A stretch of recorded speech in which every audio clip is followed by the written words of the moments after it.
السلام عليكم. أعوذ بالله من الشيطان الرجيم. بسم الله الرحمن الرحيم. الحمد لله رب العالمين الرحمن الرحيم مالك يوم الدين إياك نعبد وإياك نستعين اهدنا الصراط المستقيم صراط الذين أنعمت عليهم غير المغضوب عليهم ولا الضالين آمين. اللهم صل على سيدنا محمد الفاتح لما أغلق والخاتم لما سبق ناصر الحق بالحق والهادي إلى صراطك المستقيم وعلى آله حق قدره ومقداره العظيم. Alors, aujourd'hui, on a envie de parler de Sayyiduna Muhammad sallallahu alayhi wa sallam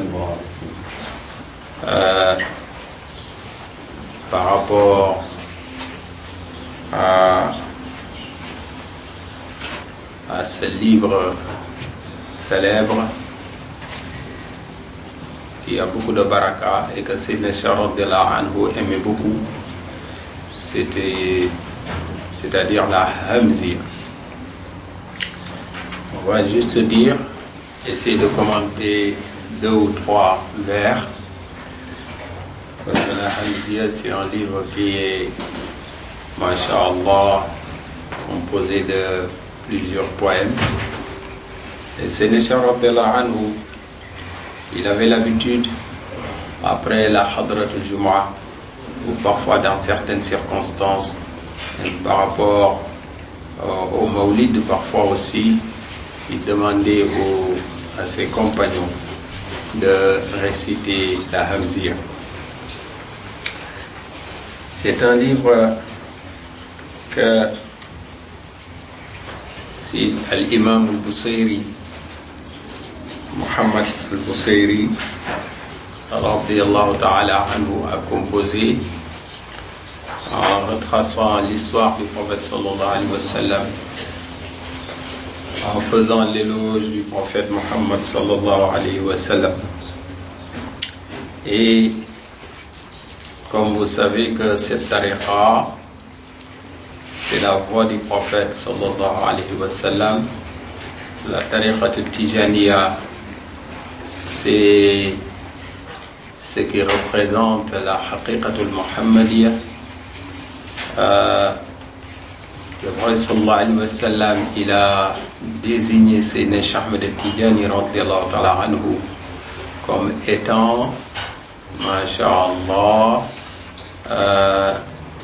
celui qui a hérité la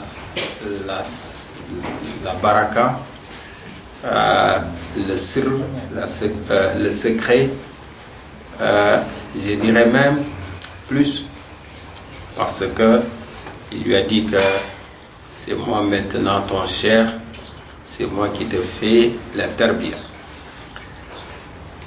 Alors, donc, c'est important de revenir sur les valeurs et les qualités du prophète Muhammad sallallahu alayhi wa sallam. Et l'imam al-Busayri, il a dit أمع الصبح للنجوم تجل أمع الشمس للظلام بقاء. Alors, il pose une question: est-ce que lorsque le jour apparaît, on va continuer à voir des étoiles qui brillent? Il peut apparaître dans le ciel quelques étoiles le temps que le soleil sorte, mais ils vont plus briller parce que la lumière du jour commence à tout couvrir. C'est ce qu'il dit.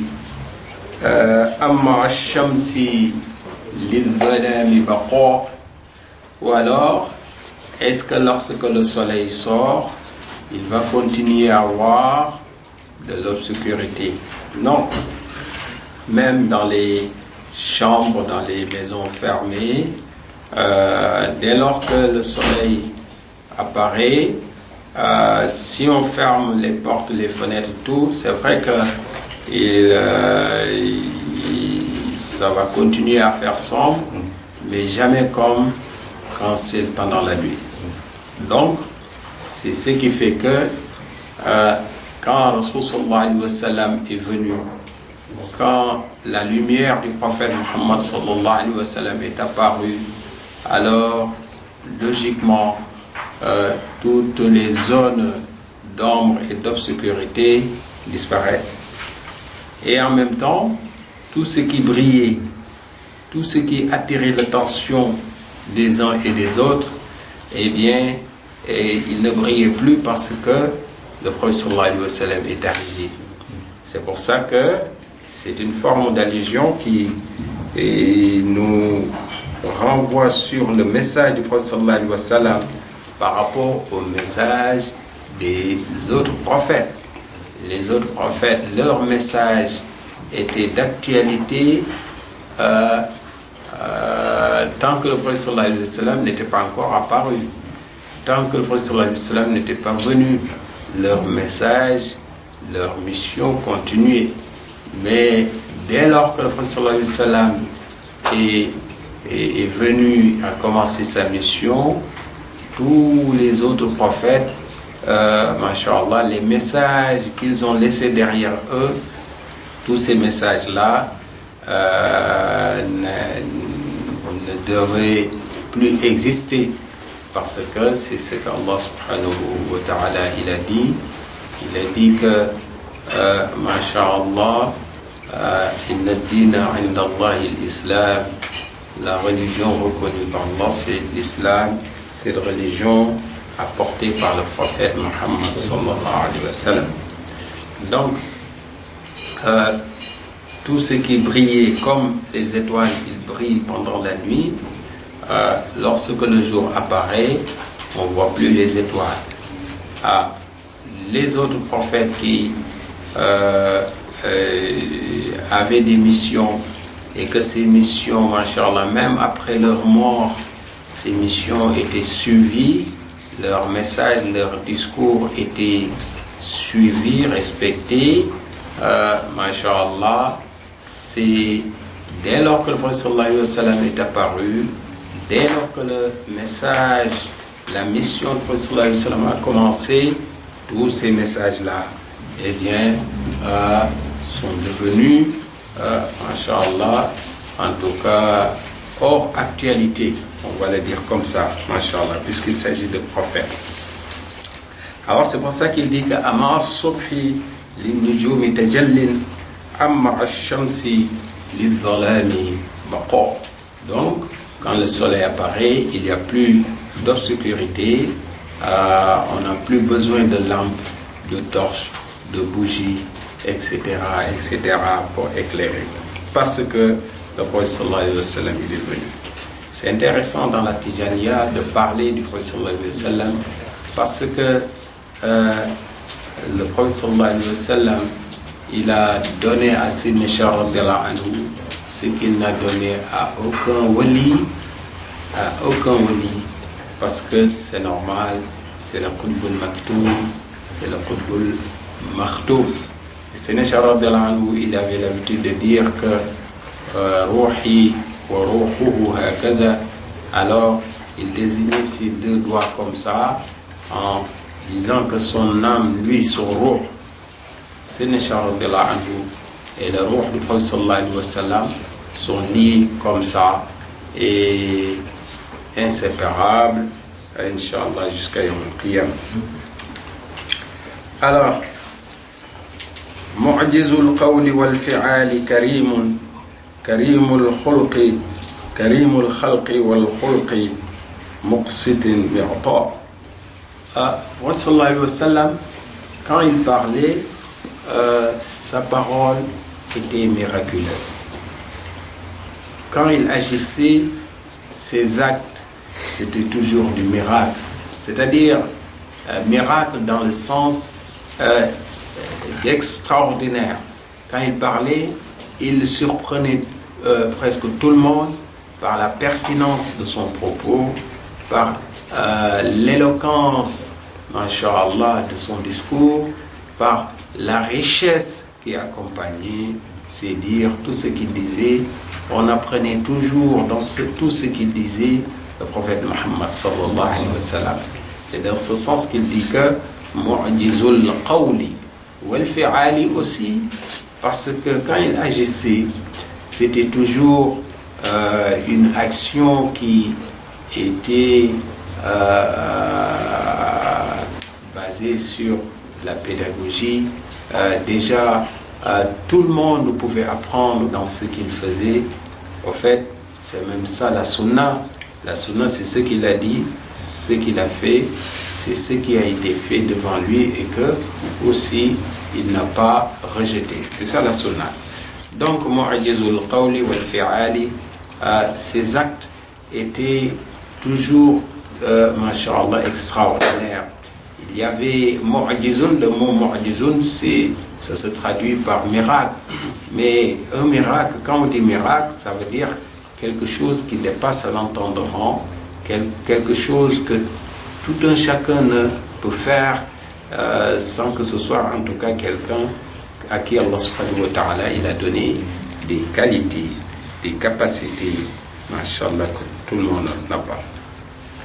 C'est pour ça qu'il dit que mu'jizul qawli wal fi'ali karimul khalqi, mashallah, sallallahu alayhi wa sallam, mashallah, il avait des traits nobles, même des traits physiques. C'est-à-dire, quand tu le voyais, tu avais envie de le fixer du regard. Quand tu le voyais, tu avais envie de rester encore avec lui. Le prophète sallallahu alayhi wa sallam, masha'Allah, c'est ce que maintenant, tous ceux qui travaillent dans le domaine de l'image, tous ceux qui apparaissent, c'est ce que eux ils cherchent. C'est-à-dire, vous voyez, même à la télé ou même dans certaines cérémonies, les hommes politiques, etc., ils sont maquillés, en tout cas, ils cherchent toujours à capter le regard. C'est-à-dire, quand ils apparaissent devant tout le monde, ils sont vus de la meilleure façon, en tout cas physiquement. Actuellement, tout le monde cherche. Mais le prophète sallallahu alayhi wa sallam, il l'avait tout simplement, naturellement. C'est-à-dire, karimul khalqi, ses traits physiques étaient nobles, masha'Allah. C'est en tout cas la personne qui a, en termes d'esthétique, et c'est lui que Allah subhanahu wa ta'ala a donné en termes d'esthétique ce qu'il n'a donné à personne d'autre, même Youssouf alayhi salam. C'est pour ça qu'il disait karimul khalqi wal khulqi. Alors les traits physiques, la beauté de son aspect physique traduisait aussi la beauté morale, de ses qualités morales qui l'accompagnaient. Alors c'est sur ce terme-là que j'avais fait le Maulid de Paris. Vous vous rappelez, en février dernier, l'image du prophète Mohammed sallallahu alayhi wa sallam entre éthique et esthétique, c'était ça le terme. Alors, c'est très facile de parler de l'image du prophète Mohammed sallallahu alayhi wa sallam, même si certains essaient de caricaturer cette image, même si certains essaient de, masha'Allah, de montrer cette image sous un angle qui n'est pas le bon, on peut le dire de cette façon, qui n'est pas l'authentique, le vrai, on peut le dire aussi de cette façon.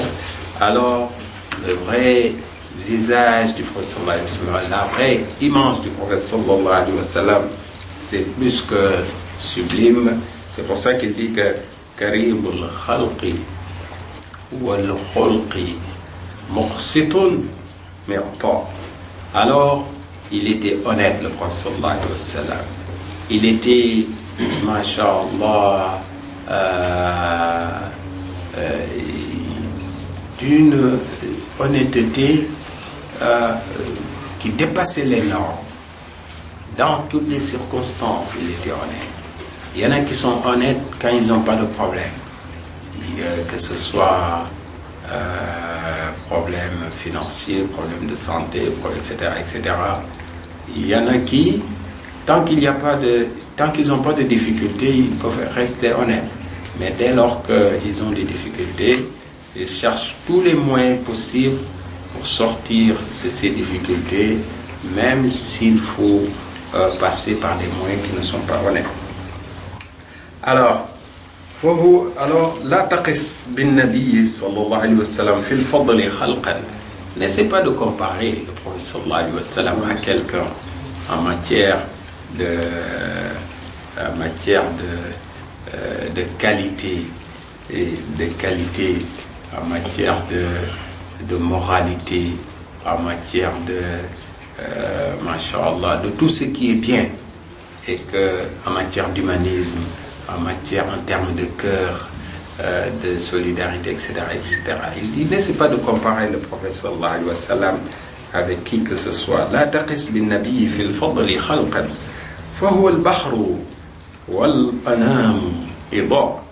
Alors, c'est comme si tu te mettais à comparer l'océan avec un trou d'eau, un trou. Vous voyez, quand il pleut et qu'il y a un petit trou rempli d'eau, alors tu compares ce trou d'eau avec l'océan qui cerne la planète. L'océan, pas seulement un parmi les 5 océans qu'on a appris en géographie, mais l'océan dans sa globalité, tout ce qui est eau de mer, masha'Allah. Alors, fahuwa al-bahru. Alors là, c'est tout simplement une façon de comparer.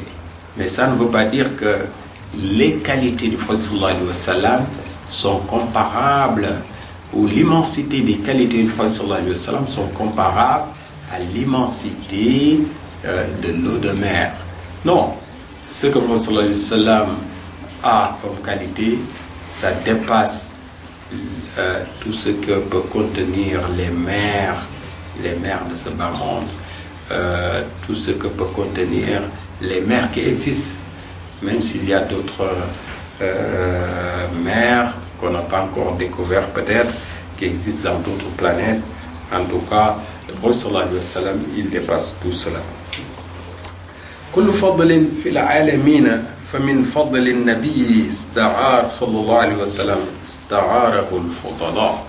Alors, toute qualité, toute valeur qui peut exister, ou en tout cas que peut avoir quelqu'un parmi la créature d'Allah subhanahu wa ta'ala, parmi les créatures d'Allah subhanahu wa ta'ala, toute qualité, masha'Allah, ça provient d'une toute petite partie de ce que détient le prophète Muhammad sallallahu alayhi wa sallam. Alors, aujourd'hui, on a voulu parler des qualités du prophète sallallahu alayhi wa sallam. Ces qualités-là sont les qualités qu'a hérité Sidna Cheikh Ahmed Tidjani radiyallahu ta'ala anhu. Ce sont ces qualités-là qui existent dans la Tidjaniya. Et le Tidjani, il essaie de courir derrière ces qualités. Même s'il n'a pas toutes ces qualités, il essaie en tout cas de s'approcher, d'apprivoiser en quelque sorte ces qualités, ce qui le permet de s'améliorer tous les jours, aussi bien spirituellement que dans la vie, dans la société. Le Tidjani, c'est un exemple. C'est pas donné à tout un chacun d'avoir les chapelets et de faire Nasir al-Haqq bil-Haqq, tout comme que celui qui a le cœur éclairé par la ilaha illallah Muhammad Rasulullah sallallahu alayhi wa sallam, eh bien il n'est pas comme tout le monde, parce qu'Allah subhanahu wa ta'ala il a dit kuntum khayra ummatin ukhrijat lin-nas ta'muruna bil ma'ruf wa tanhawna 'anil munkar. Vous êtes choisis à travers l'humanité parce que vous conseillez le bien, vous interdisez le mal, et vous avez la foi aussi. Alors parmi cette masha'Allah, cette élite, si on peut le dire de cette façon, Ummatul Khayriyya, il y a les Tidjani. Et ceux-là, Ils ont Nasir al-Haqq bil-Haqq, Nasir al-Haqq bil-Haqq qu'ils évoquent de jour comme de nuit, qu'ils évoquent le matin dans le lazim, qu'ils évoquent le soir dans le lazim aussi, qu'ils évoquent le matin et le soir, ou en tout cas le matin ou le soir dans la wazifa, qu'ils évoquent aussi dans la hadratul juma, avec la ilaha illallah kalimatu musharrafa, avec astaghfirullah, astaghfirullah al-azim allazi la ilaha illa huwa al-hayy al-qayyum. Alors voilà des trésors que détient le Tijani. Ces trésors qui font que le Tijani, il n'est pas pareil à tout le monde.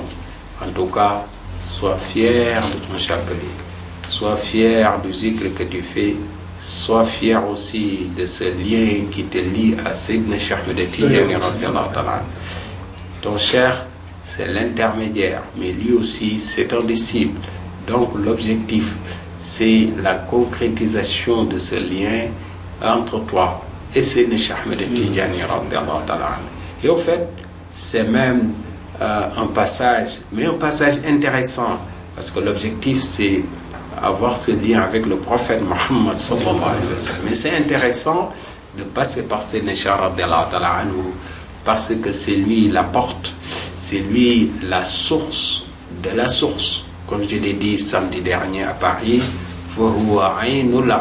c'est la source de la source.